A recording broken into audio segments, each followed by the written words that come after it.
मिरज येथून रत्नागिरी जिल्ह्यातील महिला चालत निघाली असता तिला पोलीस असल्याचं सांगून तिच्याकडे असणारे सोने लुटणाऱ्या ठाण्यातील सराईत चोरट्याच्या मुसक्या आवळण्यात पोलिसांना यश आलंय।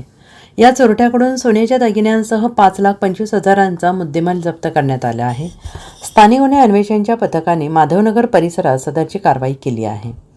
जहीर अब्बास सलीम काझी वय वर्ष 40 राहणार बनेली टिटवाळा जिल्हा ठाणे असं अटक करण्यात आलेल्या चोरट्याचं नाव आहे। रत्नागिरी जिल्ह्यातील चिपळूण तालुक्यातील काविळतळी येथे राहणाऱ्या फिर्यादी रुकैया साबळे या कामानिमित्त मिरजेत आल्या होत्या।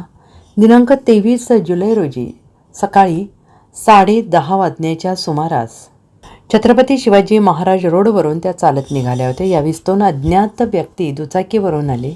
त्यांनी पोलीस असल्याचं सांगत पुढे चेकिंग सुरू असून ते तुम्हाला विचारतील असं म्हणून साबळे यांच्या हातातील बांगड्या कपड्यात गुंडाळून घेत त्या हात चलाखीने बदलून पलायन केलं। याबाबत साबळे यांनी महात्मा गांधी पोलिसात फिर्याद दिली। घटनेचं गांभीर्य ओळखून स्थानिक गुन्हे अन्वेषणाचे एक पथक चोरट्यांचा शोध घेण्यासाठी मुंबई कर्नाटकातील बिदर अहिल्यानगर येथे गेले होते। यावेळेस पथकातील कर्मचाऱ्यांना माहिती मिळाली की सदरचा गुन्हा सराईत जहीर अब्बास सलीम काझी याने केलेला आहे।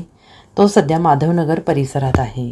त्यानुसार पथकाने तांत्रिक माहितीच्या आधारे माधवनगर जकातनाका परिसरामध्ये सापळा रचून त्यास ताब्यात घेतले। त्याच्याकडे कसून चौकशी केली असता त्याने सदरचा गुन्हा केल्याची कबुली दिली। तसेच त्याच्याजवळ असलेली पल्सर दुचाकी पुण्यातून चोरल्याचं त्याने सांगितलं आहे।